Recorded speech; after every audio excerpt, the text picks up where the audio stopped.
Окей, канала се казва Retro Frame и мисля, че е време с Марто да направим нещо наистина kinda ретро.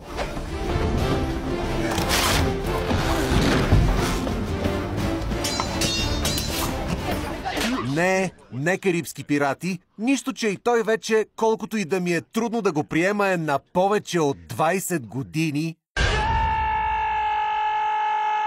Но не, говоря за Скалата.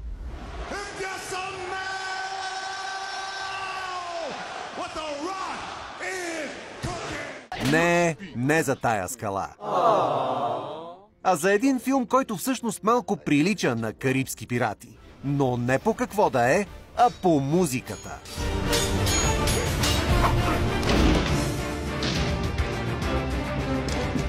Точно така. Говоря за Скалата с Николас Кейдж и Шон Конъри. Сър Шон Конъри, ако трябва да сме точни. Но ще се върнем и към Бонд.